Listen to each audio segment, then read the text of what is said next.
বিতর্ক যেন পিছু ছাড়ছে না টি-20 বিশ্বকাপকে ঘিরে।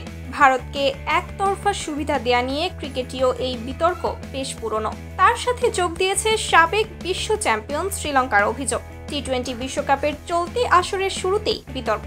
দক্ষিণ আফ্রিকার কাছে হেরে গেছে সাবেক বিশ্ব চ্যাম্পিয়ন শ্রীলঙ্কা। ম্যাচ শেষে দলের দুই ক্রিকেটার অভিযোগ করলেন, তাদের দাবি সূচির মাধ্যমে তাদের প্রতি অবিচার করা হয়েছে। আইসিসিকে আক্রমণ করে চিঠি লিখেছে শ্রীলঙ্কা। দলের ম্যানেজার মাহিন্দা হালাগোন্দা এ বিষয়ে চিঠি লিখে অভিযোগ জানিয়েছেন আইসিসির কাছে। এছাড়া দলের দুই ক্রিকেটারও অভিযোগ করেছেন, তাদের দাবি সূচির মাধ্যমে তাদের প্রতি অবিচার করা হয়েছে। ম্যাচ শেষে শ্রীলঙ্কার অধিনায়ক ওয়ানিন্দু হাসারাঙ্গা বলেছেন, গত কয়েকটা দিন খুবই কঠিন গেছে। 4টি ম্যাচ আলাদা আলাদা মাঠে খেলবো, এটা আগে আমরা জানতাম না। এখন নিউ ইয়র্কে খেলছি, পরের ম্যাচ ডালাসে হবে, তারপরে খেলবো ফ্লোরিডায়। অপর ক্রিকেটার মাহেশ থিকসানা বলেন, আমাদের প্রতি অবিচার করা হয়েছে।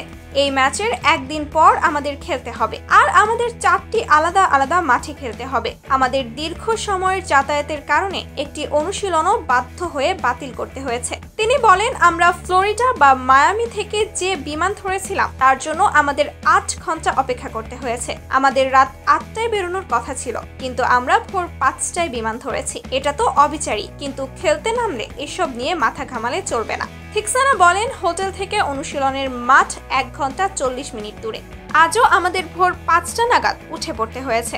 সে কারণেই দক্ষিণ আফ্রিকার বিপক্ষে নামার আগে তাদের অনুশীলন বাতিল করতে হয়েছে। ভারত এবং দক্ষিণ আফ্রিকাকে কটাক্ষ করেছেন থিকসানা। এই দুই দেশই নিউ ইয়র্কে 3টি করে ম্যাচ খেলবে, ফলে দীর্ঘদিন একই জায়গায় থাকার সুযোগ পাচ্ছে তারা। থিকসানা আরো বলেন, কোনো দলের নাম করতে চায় না, কিন্তু তারা একই মাঠে পরপর ম্যাচ খেলবে, তাই ওরা জানে পরিবেশ কেমন। প্রস্তুতি ম্যাচও খেলছে একই মাঠে, বাকি কোনো দেশ সেই সুযোগ পাচ্ছে না। আমরা অনুশীলন ম্যাচ খেলেছি ফ্লোরিডায়, ওখানে আমাদের 3য় ম্যাচ খেলতে হবে। আমার মনে হয় এটা নিয়ে সবার ভাবা উচিত, যদিও এবছর কিছুই বদলাবে না।